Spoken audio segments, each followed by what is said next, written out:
तो AI computer विज्ञान की एक वह शाखा है जो मशीनों को इस तरह विकसित कर रही है कि वे बिल्कुल मानव की बुद्धिमत्ता की तरह ही सोच सके। अर्थात जब हम किसी कंप्यूटर को बनाते हैं तो उसे में ऐसी तरह की तकनीक लाने की कोशिश करते हैं कि वह बिल्कुल मानव की बुद्धिमत्ता की तरह ही कार्य कर सके।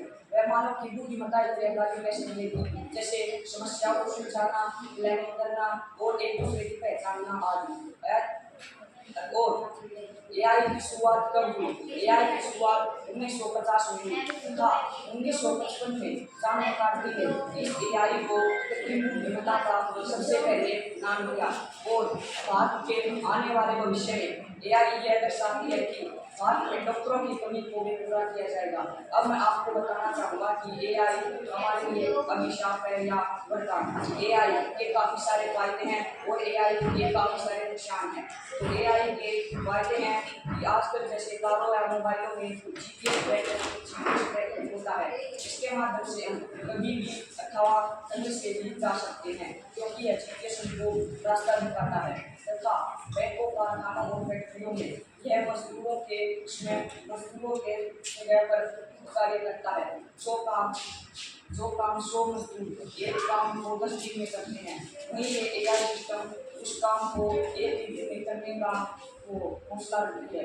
और जैसे कि आप सभी लोग जानते हैं कि हमें समुद्र तल के नीचे कोयला, पेट्रोल इत्यादि सामान निकालने के लिए समुद्र के तल के नीचे खुदाई करनी पड़ती है और खुदाई के लिए हम वहाँ पर अपने हाथों से खुदाई कर सकते, लेकिन वहाँ एआई पहुँच सकती है जहाँ हम नहीं पहुँच सकते, वहाँ पहुँचती है एआई को।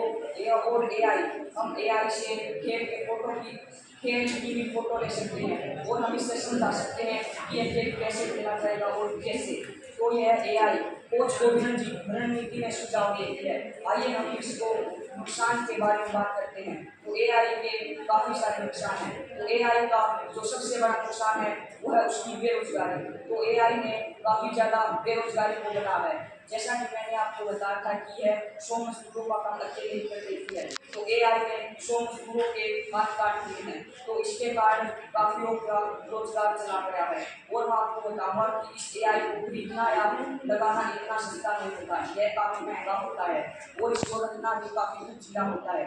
और इस एआई में सॉफ्टवेयर होता है जो बार बार अपडेट होना पड़ता है, यह बहुत महंगा होता है। और एआई में आपको बताना चाहूँगा कि एआई से काफ़ी ज़्यादा खतरनाक हथियारों का निर्माण हो रहा है जो कि ब्लैक में खरीदकर अपराध कर रही है। तो ये तो कुछ एआई के नुकसान हो पाएगी। आशा करूँगा कि आपको समझ में आया होगा। 50 में हुई। एआई के जनक जॉन मैकार्थी को माना जाता है। जॉन मैकार्थी एक अमेरिकी कंप्यूटर वैज्ञानिक और संज्ञानात्मक वैज्ञानिक थे। कृत्रिम बुद्धिमत्ता एआई एक नवीन तकनीक है जो मशीनों को ऐसे कार्य करने में सक्षम बनाती है जिनके लिए आमतौर पर मानव बुद्धि की आवश्यकता होती है। एआई जानकारी का विश्लेषण और व्याख्या करने के लिए जटिल एल्गोरिथम और डेटा का उपयोग करता है जिससे सूचित निर्णय लिए जाते हैं। इस उल्लेखनीय तकनीक में मानव जैसे संज्ञानात्मक कार्यों की नकल करते हुए सीखने, तर्क करने और समस्या समाधान करने की क्षमता है। हालांकि एआई मानवीय भावनाओं या अनुभवों की नकल नहीं कर सकता, लेकिन यह पैटर्न पहचान, प्राकृतिक भाषा, प्रसंस्करण और कंप्यूटर दृष्टि सहित कई क्षेत्रों में अत्यंत कुशल साबित हुआ है। इसके उद्देश्य ज्ञान अनुसंधान और सांस्कृतिक अभिव्यक्ति की विभिन्नता तक पहुंच के बारे में मौजूद असमताओं को दूर करने में एआई की भूमिका को शामिल करने के लिए बातचीत को बदलने और यह सुनिश्चित करना है कि एआई देशों के भीतर और उनके बीच तकनीकी विभाजन को चौड़ा करे। एआई के सबसे उल्लेखनीय पहलों में से एक इसकी विशाल मात्रा डेटा को समझने और समझाने की क्षमता है। यह इसे स्वास्थ्य देखभाल, वित्त और परिवहन सहित कई क्षेत्रों में मूल्यवान बनाता है। अपने विश्लेषण क्षमताओं के साथ एआई डॉक्टर को बीमारियों का निदान करने, व्यक्तिगत उपचार योजनाओं पेश करने और यहाँ तक कि संभावित स्वास्थ्य खतरों का पूर्वानुमान करने में मदद कर सकता है। वित्तीय क्षेत्रों में एआई एल्गोरिथम बाजार के रुझानों का विश्लेषण कर सकता है, निवेश पोर्टफोलियो का प्रबंधन कर सकता है। यह मैनुअल त्रुटियों की संभावना को कम करने में मदद करता है। इससे समय की भी बचत होती है और एआई मानव बुद्धि की आवश्यकता को पूरा करता है। अतः हम कह सकते हैं दिख रहा है तो है। वीकेआई को हम नैरो एआई कहते हैं। जैसे आईफोन के एप्पल का सीरी, अमेज़न का एलेक्सा, आईबीएम का वाटसन, ऑटोमेटिक व्हीकल जिसे हम आम जिंदगी में यूज करते हैं। Second, strong AI. ये तकनीक इंसानी दिमाग की क्षमता को पार कर जाएगी। इसे अभी तक हमने साइंटिफिक पिक्चर में ही देखा है। Potential of AI. कृत्रिम बुद्धिमत्ता एआई एक आकर्षक क्षेत्र है जो लगातार विकसित हो रहा है। जैसे potential of AI in medical field, जिसे इस्तेमाल बीमारियों के निदान के लिए भी किया जा सकता है। इन बैंक में भी एआई का बहुत सा इस्तेमाल हो रहा है। इन फेशियल रिकॉग्निशन, चेहरे की पहचान के लिए भी एआई का इस्तेमाल हो रहा है। इन सेविंग एनर्जी, यह ऊर्जा खपत को भी कम करने में मदद कर सकता है। In developing self driving car और स्वचालित कारों का निर्माण करने के लिए भी एआई का उपयोग कर सकते हैं। इन कर्टेन आर्ट का कला का भी निर्माण करते हैं। इन स्पेस एक्सप्लोरिंग और अंतरिक्ष अन्वेषण में एआई का उपयोग किया जा रहा है। Concerns of AI. Cyber attack भी हो सकता है। थ्रेट टू इंडिविजुअल प्राइवेसी, किसी भी व्यक्ति की गुप्त बात को एआई चुरा सकता है। जॉब डिस्प्लेसमेंट, किसी की एआई का प्रयोग डाटा हैक करने के लिए भी किया जा सकता है। डिस्क्रिमिनेशन, जैसे हम कोई भी कंप्यूटर बनाते हैं उसमें हम अपना स्टेप डाल के अपने फॉलो करते हैं। जैसे मैंने उसमें 1000 तक गिनती डाली तो वो 1000 तक की गिनती दिखाएगा, किसी दूसरे व्यक्ति का काम नहीं करेगा। इससे डिस्क्रिमिनेशन, भेदभाव।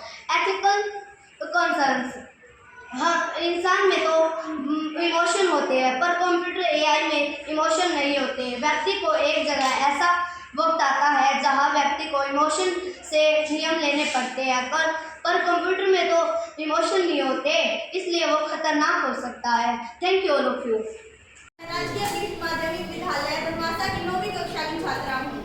मैं आपको आर्टिफिशियल इंटेलिजेंस के बारे में कुछ बातें बताना चाहती हूँ। इस आधुनिक युग में हमारा जीवन काफी हद तक कंप्यूटर पर निर्भर है। कंप्यूटर के बिना जीवन के बारे में सोचना लगभग असंभव है।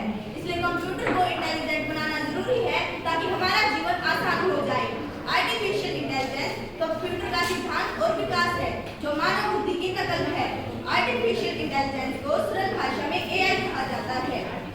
इस शब्द का प्रयोग पहली बार 1956 में जॉन मैकार्थी द्वारा किया गया, जिन्हें आर्टिफिशियल जनक के रूप में भी जाना जाता है। इसकी सहायता से मशीनें सोचने, समझने, समस्या को हल करने और सीखने में सक्षम होती हैं। यह मशीनों द्वारा मानव बुद्धि का अनुकरण है और भविष्य में एआई मानव जीवन को बहुत तेजी से बदलने वाला है, जो दुनिया का भविष्य होगा। आर्टिफिशियल इंटेलिजेंस के क्या उदाहरण होते हैं? आज हम जितनी भी एडवांस टेक्नोलॉजी का इस्तेमाल करते हैं वह सभी इसी पर आधारित है। इसके कुछ उदाहरण हैं: smartphone, social media, Google map, CCTV camera, Siri virtual assistant of Google, marketing automatic software आदि। एआई मुख्य रूप से कितने प्रकार के होते हैं? आर्टिफिशियल इंटेलिजेंस मुख्य रूप से 3 प्रकार की होती है। पहली, वीक एआई। इस प्रकार के एआई सिर्फ सीमित कार्यों को ही कर सकते हैं और इसमें सोचने की क्षमता बेहद कम हो सकती है, इसलिए इन्हें अपडेट नहीं किया जा सकता। दूसरी, स्ट्रॉन्ग एआई। इस प्रकार के एआई की सिर्फ कल्पना ही की जा सकती है। वैज्ञानिकों के अनुसार इस प्रकार के एआई में मनुष्यों की तरह सोचने, समझने और तर्क करने की बुद्धि होगी। तीसरी, सुपर एआई।